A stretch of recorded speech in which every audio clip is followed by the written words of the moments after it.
안녕하십니까, 알림이 황희두입니다. 영상 시작에 앞서 구독, 좋아요, 알림 설정 미리 부탁드립니다. 지난 주말부터 류호정 의원의 논란이 일파만파 커져서 심지어 2차 가해에 대한 얘기까지 나오고 있는 상황입니다.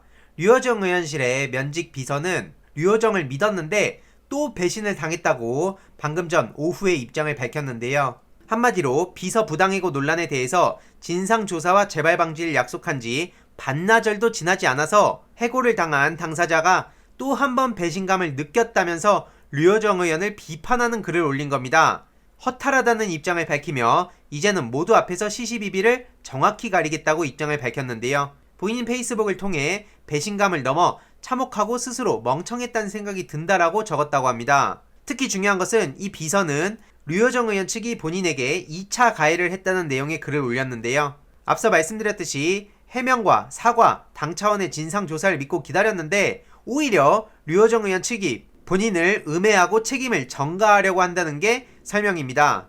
오전에 여기저기서 제보를 받은 결과 그들이 오히려 그 비서의 책임이라고 말하고 다닌다는 사실을 접했다고 하는데요. 비서에 따르면 류호정 의원 측이 어떤 잘못을 했더라도 본인 또한 그들을 지키고 싶었고 그렇게 지금까지 침묵하고 또 기다렸다는데 그들은 아니라고 했다고 입장을 밝혔죠. 한마디로 그들을 위한 마음, 당원들이 상처받길 두려워한 마음이 다 오판이었다며 그들은 정작 이 비서를 한 번도 생각하지 않았다는 걸 오늘에서야 알았다고 목소리를 높인 겁니다. 정말 충격적인 건 전날까지만 해도 류호정 의원이 비서에게 사과할 마음이 있다는 뜻을 전했다고 했는데 하지만 정작 뒤통수를 맞고 2차 가해를 당했다고 입장을 밝힌 것이죠. 일부 네티즌들이 와서 저에게 댓글을 달았습니다. 이 기사도 다뤄야 되는 거 아니냐? 그래서 기사 내용을 봤습니다. 보니까 류호정 의원실 비서 면직 논란이라며 류호정 의원실이 비서를 해고한 구체적 사유에 대해서 기사가 나와 있는 겁니다. 구체적인 사안들까지 다 언론을 통해 공개가 됐는데요. 다른 거 다 떠나서 그동안 노동자의 기본권을 보장하고 해고 노동자의 편에서 서겠다던 류호정 의원이 어떻게 기존의 기업에서 해고의 정당성을 내세울 때 하는 언플을 그대로 하는 건지 도무지 납득이 안 갑니다. 그리고 제 유튜브에 와서 류호정 씨의 입장도 양측에서 봐야 되는 거 아니냐, 그걸 공평하게 다뤄야 되는 거 아니냐, 이런 얘기를 하는 분도 있었는데요. 오히려 이게 공개가 되면 이 비서가 해고당할 짓을 했구나, 류호정 의원 억울하게 당했구나, 이런 식으로 생각하는 사람들이 과연 얼마나 되겠습니까? 왜 지금 류호정 의원이 위선자로 비판을 받고 있는지 정말 모르시는 건가요?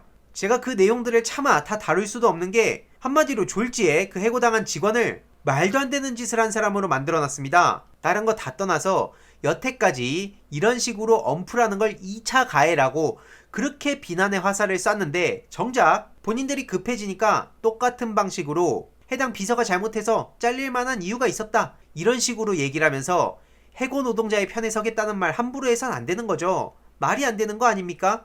과거에 게임회사 다닐 때 부당해고 당했다고, 그래서 앞으로 내가 해고 노동자의 편에 서겠다고 그런 거 아닙니까? 국회 개헌 1년도 되지 않아서 비정규직 문제가 터졌고 류호정 의원 측은 오해를 풀었다고 했지만 전직 비서의 주장에 따르면 전혀 동의도 안 됐고 심지어 2차 가해를 당했다고 주장을 하고 있죠. 게다가 해명도 명확하지 않은 채 계속해서 숨는 모습을 보여서 기존의 그런 정치권을 비판하면서 젊고 해고 노동자의 편에 서서 세상을 바꿔보겠다, 이렇게 정치권에 등장한 류호정 씨가 비판을 받을 수밖에 없는 지점이고요.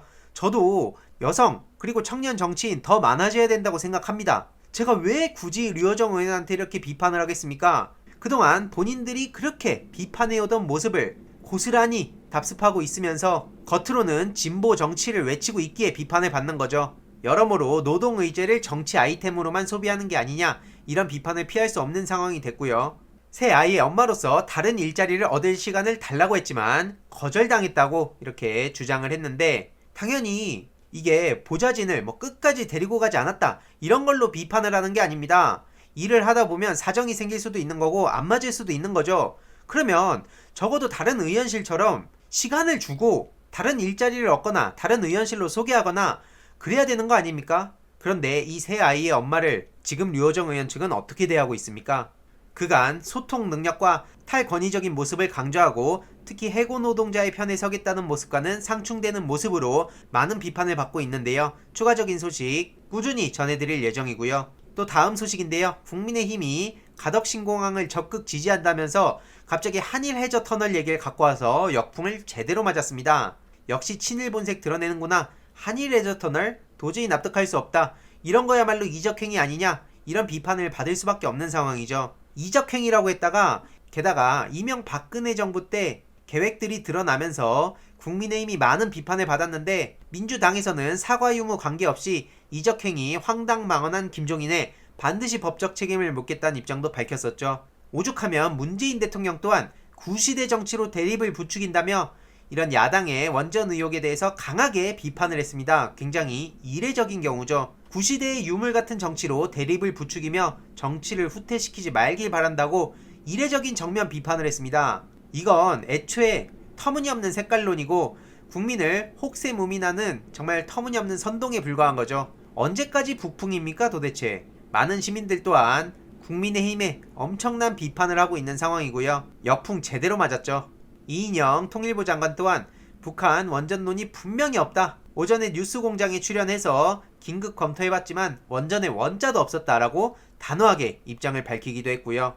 게다가 앞서 말씀드렸듯이 김종인 씨는 뜬금없는 한일 해저 터널 주장을 해서 어마어마하게 비판을 받고 있는 상황이고요. 굳이 이유를 자세하게 보지 않더라도 황당하다는 반응을 보이고 있는지 쉽게 알 수 있습니다. 민주당에서도 이에 대해서 강하게 비판을 하고 나섰는데요. 과거에 유시민 이사장은 한일 해저 터널 생기면 부산항이 망한다 이런 입장을 밝히기도 했었죠. 실제로 부산시장 선거를 앞두고 국민의힘 측에서는 제대로 헛발을 차고 있습니다. 하다 안 되니까 원전, 북풍을 가지고 뭔가 또 여론을 반전시키려고 했지만 오히려 구시대적인 발상으로 역풍만 제대로 맞은 상황이고요. 게다가 한일 해저 터널로 부산 시민들에게 이게 얼마나 큰 타격이 될지만 전해진다면 국민의힘은 과연 회생이 가능할까요? 이런 와중에 이철우 경북도지사는 대구 경북에 통합신공항을 만드는 데 집중하겠다 이런 입장을 밝혀서 결국엔 부산 지역과 대구 경북 지역의 국민의힘 의원들 사이에서도 계속해서 의견이 팽팽하다는 것을 쉽게 알 수 있습니다.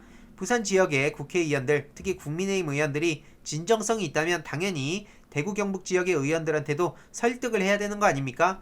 그런데 계속해서 이러지도 저러지도 못하고 있는 상황에 어설픈 쇼만 벌이다가 제대로 역풍을 맞고 있는 상황인데요.